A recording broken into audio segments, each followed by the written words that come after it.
المكان بيرتفع هذا. Oh man, I can't believe I'm here again.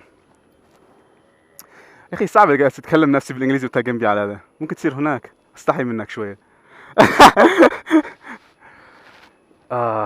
Man, where do I even begin, guys?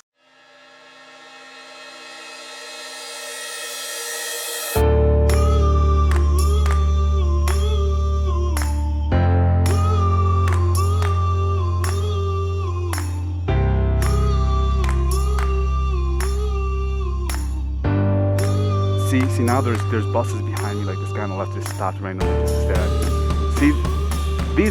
See, in these types of situations is where I become very apprehensive because you never know what's going through their head.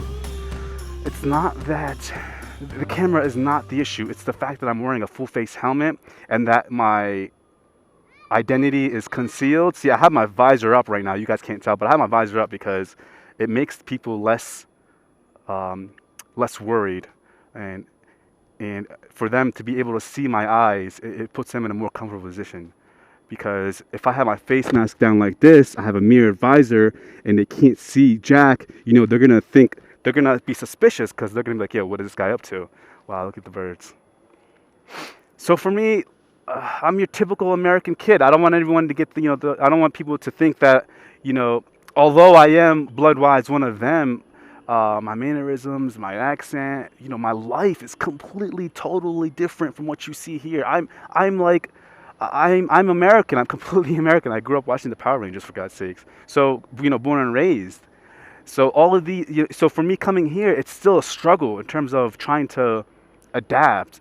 No matter how many times I come here, I just can't.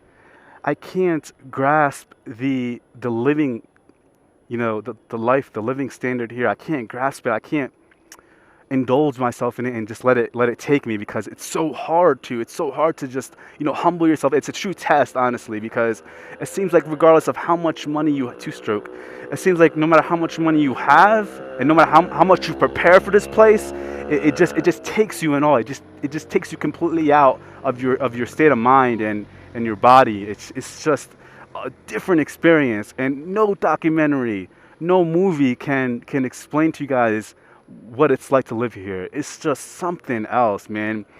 And I had so many ideas. I remember being in Qatar. I came through Qatar Airways, Qatar in the Arabic accent, Qatar in the American accent. You know, and I've had all these ideas running through my head and all these inspirations. I'm going to do this, I'm going to do that. But when you get here, you're just like, you forget everything because this place takes you out. It completely numbs you and dumbs you down. It beats you down, and you have to be mentally strong to be able to live in a place like this. So this is for the people that, you know, live a comfortable life. Assalamu alaikum. Kayf halak? Shukbarak. Oh, thank God. He had an AK in his in the back seat. See what I mean? Like moments like that where it's just like, you know, it stops your heart because you don't know what's gonna be their reaction. See, the guy could have just freaking capped me right there. We could have been done, freaking on the ground, you know, dead. So, let me take a deep breath after that.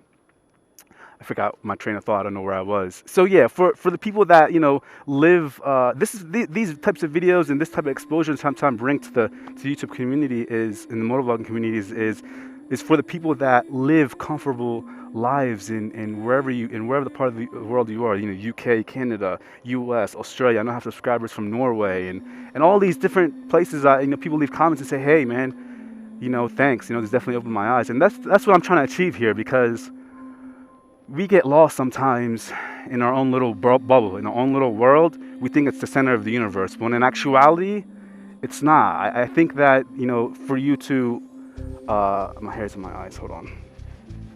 I think that it's better for you to try to open your eyes, you know, try to, all of the ideas, all of the mindsets that you have about this place, try to delete it from your mind. Just take it for what it is. Just try to accept it and just say, you know, people, this is the way people live. And that's just the way it is, you know. It's not, I'm not saying one is right and one is wrong. I'm just saying that, you know, it's different. This is the way people live. So they're human beings just like us, guys.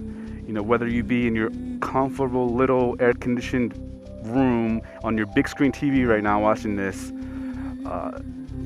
be grateful for what you have, because not everyone in the world lives in an amazing infrastructure that you live in America or Australia or UK or Canada or wherever you may be. So this video is getting kind of long.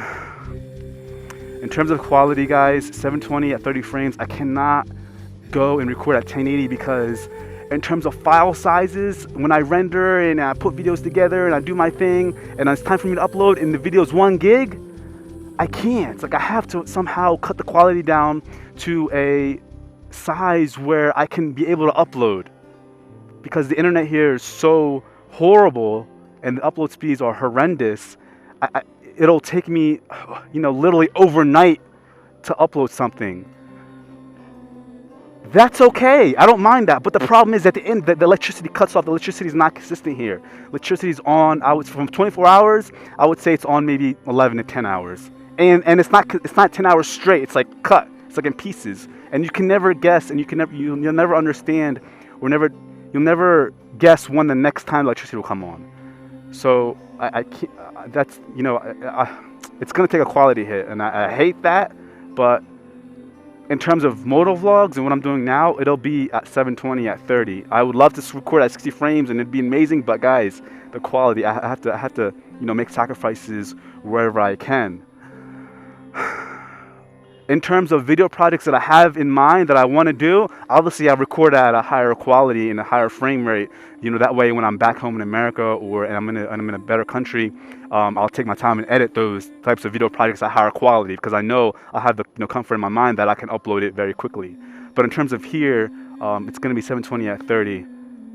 And thank you guys so much for being there for me, and thank you guys all for subscribing and leaving comments and telling me goodbye and all of the travel wishes. It really means a lot. I know the title of this video is "My Decision is Final." So with that being said, I took some time and I scoped out the area. I kind of asked some advice. As you can tell over there, my cousin Idris, you guys will remember him from my previous videos last winter that I uploaded with him being a passenger and him guiding me and telling me what to do and what not to do, what's the areas that are safe. The situation now is definitely a lot worse and more dangerous than what it was the last. Assalamu alaikum. See, now I'm getting people just driving by yelling and random things at me. The situation here in Yemen is a lot worse than what it was the year before. Well, it's not the year before, last winter when I was here. And some of the locals that I know have actually warned me and told me not to do what I'm doing now, which is moto vlogging. And a lot of my family members warned me and told me, be careful, don't do it. It's too dangerous. So with that being said, looks like, guys, that I will still go ahead and pursue this motovlogger adventure here in Yemen, regardless of all of the warning signs that people have told me and showed me. Despite all of that, I've decided to still go ahead and try and give this a shot, because the way I look at it, guys, I'm not the type I'm not reckless to the extent where I'm gonna go risk my life and do stupid things and I don't give a crap about this life. I'm not the type to sit there and say, you only live once. Here we go, we have an issue already. The guy behind me is asking why am I doing what I'm doing. I'm not the type, and then there's people on my left right now staring a hole through my head. I'm not the type to sit there and be reckless and just go about and disrespect the culture, and I'm not that person to go ahead and just force things.